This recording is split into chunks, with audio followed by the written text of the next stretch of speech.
হয়, নমস্কাৰ। মই পলাশ প্ৰিয়ম। সমাগত ৰাজ্যৰ বিধানসভা নিৰ্বাচন। ইতিমধ্যে 126টা বিধানসভা সমষ্টিত শাসক বিৰোধী দুয়োটা ৰাজনৈতিক দলেই তেওঁলোকৰ যি নিৰ্বাচনী কুচকাৱাজ আৰম্ভ কৰিছে। আৰু ইয়াৰ মাজতে এটা ঐতিহাসিক বিধানসভা সমষ্টি হৈছে বিহালী বিধানসভা সমষ্টি। আগতে 77 নং বিধানসভা সমষ্টি আছিল যদিও এতিয়া সমষ্টি সংৰক্ষণ হোৱাৰ লগে লগে এই সমষ্টিটো 71 নং বিহালী বিধানসভা সমষ্টি আৰু ইতিমধ্যে আমি জানিব পাৰিছো কিছু কিছু সংবাদ মাধ্যমতেই হওক বা সামাজিক মাধ্যমতেই হওক, যিহেতু যি বিৰোধী ঐক্যৰ যি মিত্ৰ দল আছে CPIML এই বিহালী আসনখন কংগ্ৰেছ দলে এৰি দিয়াৰ চিন্তা চৰ্চা কৰি আছে। আৰু যিহেতু মোৰ লগত বিহালীৰ CPIML দলৰ কৰ্মকৰ্তাসকল আছে, মই তেওঁলোকৰ পৰা জানিব বিচাৰিম কিছু কথা, তেওঁলোকৰ পৰা জানিবলৈ চেষ্টা কৰিম যে CPIMLক আসনখন এৰি দিলে তেওঁলোকে কেনেধৰণে নিৰ্বাচনী ডংকা বজাব বা নিৰ্বাচনত তেওঁলোকে জয় হ'ব পাৰিব নে নোৱাৰিব, সেই বিষয়ে কিছু কথা পাতিম। হয় দাদা, আপোনাৰ কাষলৈ আহিছো। যিহেতু ইতিমধ্যে সামাজিক মাধ্যমতে হওক বা সংবাদ মাধ্যমতেই হওক এটা কথা ওলাইছে যে কংগ্ৰেছ দলে বিহালীৰ আসনখন এইবাৰ CPIMLক এৰি দিব। এই ক্ষেত্ৰত আপুনি কি ক'ব? নাই, কথাটো ঠিকেই, এইটো সঁচা কথাই ওলাইছে। বিৰোধী মিত্ৰজোঁট হৈছে আৰু বিহালী সমষ্টিটো নিশ্চিতভাৱে বিৰোধী মিত্ৰজোঁটে CPIMLক দিয়াৰ কথা চিন্তা কৰিছে। গতিকে আমিও সম্পূৰ্ণ প্ৰস্তুতি লৈছো। আমি আচলতে আগৰ যিবিলাক অভিজ্ঞতা, সেই অভিজ্ঞতাবিলাক কামত লগাই অকলে আচলতে প্ৰস্তুতি চলাইছিলো, অকলে নিৰ্বাচন খেলাৰ। কিন্তু এইবাৰ আমি যি দেখিলো, এইবাৰতো বিৰোধী মিত্ৰজোঁট খুব সবলভাৱে ধুনীয়াকে হৈছে। গতিকে এইবাৰ ইলেকশ্যনটো খেলিবলৈ খুব আমাৰ কাৰণে ভাল হ'ব।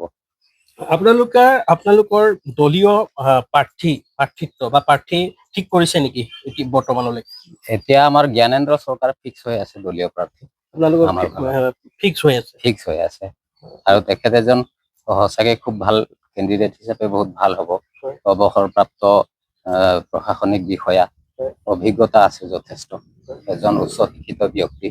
গতিকে সকলো ফালৰ পৰা আমাৰ কেণ্ডিডেটজন মুঠতে সৰ্বসন্মত আৰু সকলোৱে ৰাইজে আদৰি লোৱা কেণ্ডিডেট। আৰু যিহেতু এটা কথা ওলাই আছে যে আপোনালোকৰ বিহালীৰ যি ভোট বেংকৰ সম্পৰ্কত সামাজিক মাধ্যমতে হওক বা সংবাদ মাধ্যমতে হওক কিছু কিছু কংগ্ৰেছ লোকে যে CPIMLক যদি আসনখন এৰি দিয়ে আমি দল ত্যাগ কৰিম বা বিকল্প সিদ্ধান্ত ল'ম বা তেওঁলোকৰ ভোট 5,000 ভোট আছে, এনেকুৱা ধৰণৰ কিছুমান কথা ওলাইছে। এই সন্দৰ্ভত আপুনি কি ক'ব? কংগ্ৰেছৰ দুই এজন মানুহে সেইখিনি কথা কোৱাটো স্বাভাৱিক কথা। যিকোনো ঠাইতে আজি অসমৰ বিভিন্ন ঠাইতে আমি দেখিছো, কোনোবা এটা দলক চিট এৰি দিছে, বেলেগ এটা দলে খুব প্ৰতিবাদ কৰিছে, তেনেকুৱা হৈছে। এইটো স্বাভাৱিক কথা, দুই এজনে কৰিছে প্ৰতিবাদ। কিন্তু আৰু এটা কথা আপুনি সুধিছে যে ভোটটো খুব কম বুলি কয়। আচলতে ইমান সঁচা নহয় কথাটো, কাৰণে আমিতো 18,500 ভোটো পাইছো এটা সময়ত, কংগ্ৰেছৰ সমানে সমানে ভোট পাইছো। গতিকে সেই কথাটো তেনেকুৱা নহয়। আচলতে যোৱা যিটো উপ নিৰ্বাচনত আচলতে আমি CPIML দলে আগৰ পৰা একদম নিশ্চিত হৈ আছিলো যে কংগ্ৰেছ আৰু CPIMLৰ এলায়েন্স হ'ব, কিন্তু শেষ মুহূৰ্তত নহল। গতিকে সেইকাৰণে আমাৰ তেনেকুৱা এটা প্ৰস্তুতি নাছিলে। আৰু ইলেকশ্যনত সদায় কি হয়, বহুল চৰ্চিত যি দুটা দল থাকে বা দুটা প্ৰাৰ্থী থাকে, সেই দুটা দলৰ মাজতে ভোটখিনি বিভক্ত হয়। আৰু যোৱাবাৰ যিহেতু 3টা দল হ'ল বিহালীত, গতিকে বহুল চৰ্চিত এই অৰ্থত কৈছো, ধৰক কোনোবা আগতে চৰকাৰ গঠন কৰিছিলে বা চৰকাৰ গঠন কৰাৰ সুযোগ আছে, এবাৰ চান্স আছে, তেনেকুৱা ধৰণৰ পাৰ্টি বা প্ৰাৰ্থীক মানুহে বেছিকে সমৰ্থনটো কৰে। আৰু সেইফালৰ পৰা যোৱা উপ নিৰ্বাচনত আমাৰ পাৰফৰ্মেঞ্চটো, ভোটটো কম হলেও ইমান বেয়া নাছিলে। যদি আসনখন এৰি দিয়ে আপোনালোক জয় হ'ব পাৰিব? আমিতো এবাৰ নিশ্চিত, কাৰণ আমি অকলে প্ৰস্তুতি লৈছিলো। আৰু মোটামুটি কংগ্ৰেছৰো এটা ভাল হল্ড আছে বিহালীত। যোৱাবাৰ তেওঁলোকে 41,000 ভোট পাইছে। গতিকে কংগ্ৰেছ আৰু CPIML মিলি পেলাই এবাৰ আমি নিশ্চিত হৈ আছো যে বিহালী আসনখন আমি দখল কৰিবলৈ সক্ষম হ'ম। হয়, আৰু এগৰাকী নেতা আছে CPIML দলৰ, মই তেওঁৰ কাষলৈ যাম। মই আপোনাৰ পৰা এটা কথা জানিব বিচাৰিছো, যিহেতু কংগ্ৰেছ দলৰ বিহালীৰ যিসকল কৰ্মকৰ্তাসকল আছে, যিসকল একাংশই কৈ আছে যে CPIMLক আসনখন এৰি দিলে আমি দল ত্যাগ কৰিম, এই ক্ষেত্ৰত CPIML দলক যদি আসনখন এৰি দিয়ে, কংগ্ৰেছ আৰু CPIML দলৰ মাজত আউল লাগিব নেকি? আউলটো তেনেকুৱা লগা নাই। চাওক, এইটো মিত্ৰ দল বা মিত্ৰজোঁট হৈছে, এইটো গোটেই বিৰোধী পক্ষ লৈ পেলাই যিটো বিৰোধী মৰ্চা এটা গঠন হৈছে, এইটো খুব বৃহৎ স্বাৰ্থত এইটো অসমত এইটো বৃহৎ স্বাৰ্থত এইটো মিত্ৰজোঁট হৈছে। গতিকে কংগ্ৰেছে বুজিব লাগে এইটো বৃহৎ স্বাৰ্থত। গতিকে তেওঁলোকে আমি এটা ইমান দিনৰ পৰা ইয়াত আমি আছো, 25-30 বছৰ ধৰি আমি CPIM-ক নেতৃত্ব দি আছো, তেওঁলোকেও দিছে, এইটো নহয়। আৰু সেইটো বৃহৎ স্বাৰ্থত তেওঁলোকে এটা এৰা ধৰাৰ মাজত চলিব লাগে, বা এৰা ধৰা হয়ও। এইটো ইয়াৰ বুলি নহয়, আমাৰ 5,000-10,000 ভোট আছে বুলি সেইটো কথা নহয়। গতিকে আমি এটা বৃহৎ স্বাৰ্থক লৈ পেলাই, জনগণৰ বৃহৎ স্বাৰ্থ, এতিয়া গোটেই বিজেপি এটা গোটেই সাম্প্ৰদায়িক দল, গোটেই সাম্প্ৰদায়িক বিশ্বাস গোটেই অসমত বিয়পাইছে। গতিকে তেওঁক প্ৰতিৰোধ কৰিবৰ কাৰণে গোটেই সৰু দল ডাঙৰ দল মিলি পেলাই এটা বৃহৎ লৈ পেলাই এই মিত্ৰজোঁট হৈছে। গতিকে সেইটো লৈ পেলাই আমি তেওঁলোকক আহ্বান কৰিছো, তেওঁলোকে আহক, আমাকো কৰক, আমাক সহযোগ কৰক। বিগত তেওঁলোকৰ লোকসভা সময়তো আমি তেওঁলোকক সহায় কৰিছিলো, আমাৰ এই বিধানসভাৰ সময়ত তেওঁলোকে আহক। এটা যিহেতুকে বৃহৎ শক্তি বিৰোধী, যিটো বিজেপিৰ বিৰুদ্ধে আমি মাত মাতিব লাগে, আৰু সেইটোৰ বাবে আমি ঐক্যটো বিচাৰিছো। আৰু যিহেতু আমি দেখাই পাইছো কংগ্ৰেছৰ একাংশই বিৰোধ কৰি আছে, বৰ্তমানো কিন্তু কংগ্ৰেছৰ একাংশই বিৰোধ কৰি আছে। বিৰোধ কৰাৰ ফলত আপোনালোকৰ প্ৰভাৱ কেনেধৰণে পৰিব? প্ৰভাৱ পৰিব নেকি, বা প্ৰভাৱ পৰে বুলি ভাবে নেকি? বিৰোধ কৰাটো এইটো স্বাভাৱিক, এটা দল এটা চলাই নিয়াৰ ক্ষেত্ৰত সেইটো তেওঁলোকৰ এটা অটল ভূমিকা থাকে। গতিকে এইটো বিৰোধ কৰাটো স্বাভাৱিক।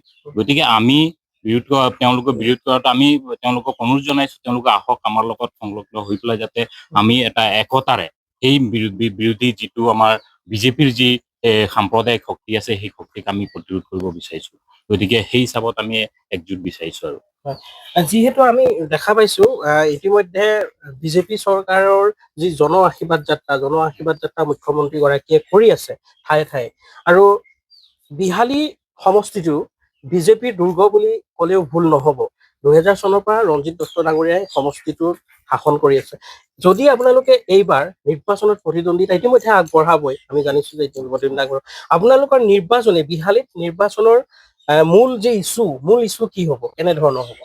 নিৰ্বাচনৰ এইটো কৌশলৰ ওপৰত নিৰ্ভৰ কৰে। কৌশলটো আমি যদি পাৰফেক্ট লওঁ, তেনেহ'লে নিশ্চয় জনসাধাৰণে আমাক সমৰ্থন কৰিব, ইমান দিন সমৰ্থন কৰি আহিছে। আৰু মানে আপোনালোকে চাওক, বিজেপি বুলি ক'লে জনসমৰ্থন বহুত মানুহ আহিছে, তেওঁ এটা চমক সৃষ্টি কৰিছে।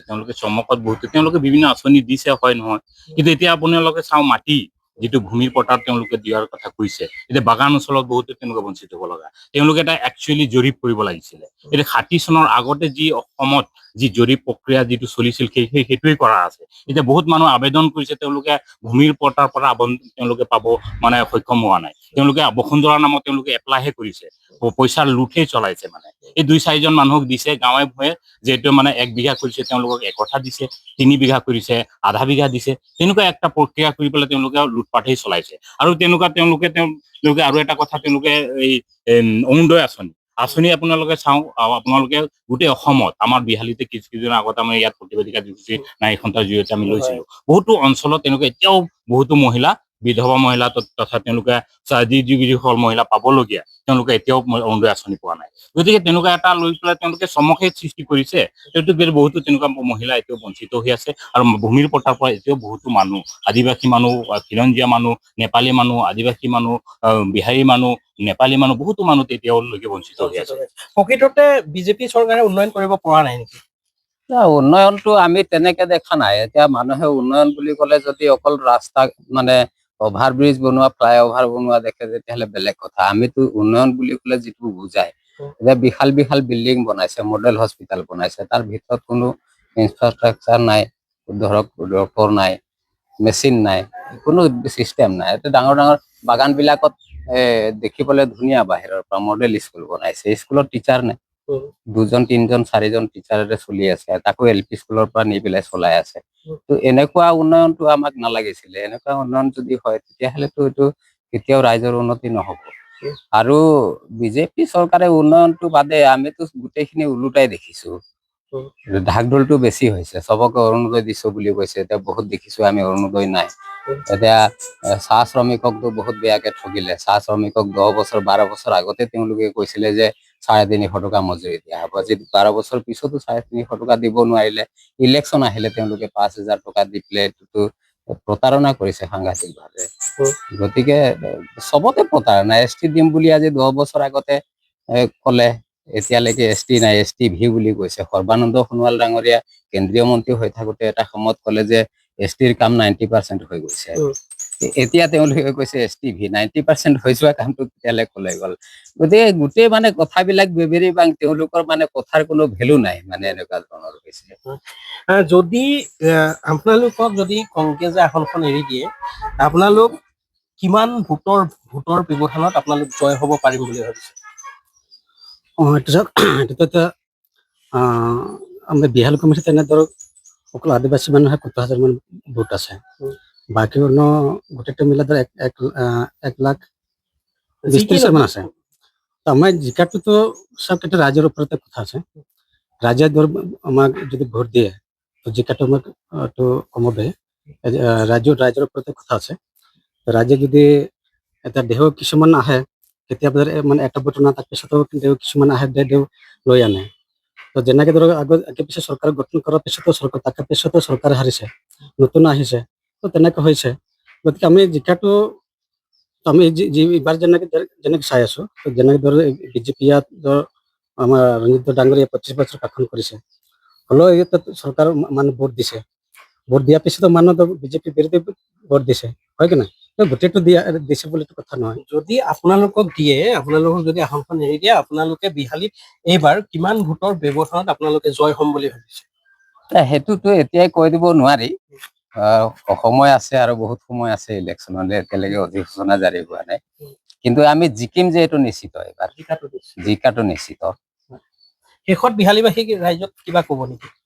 বিহালীবাসী ৰাইজলৈ আমাৰ ফালৰ পৰা অনুৰোধ যে CPIML দল সদায় ৰাইজৰ স্বাৰ্থত লাগি আছে। আজি বছৰ ধৰি, বহু বছৰ ধৰি ৰাইজে দেখি আছে CPIML দল ৰাইজৰ স্বাৰ্থত সদায় লাগি আছে, ৰাইজৰ হৈ কাম কৰি আছে। দুখীয়া জনগণৰ হয়, চাহ শ্ৰমিকৰ হয়, বিভিন্ন মানে নিপীড়িত জনগণৰ কাৰণে কাম কৰি আছে, অন্যায়ৰ বিৰুদ্ধে যুদ্ধ কৰি আছে।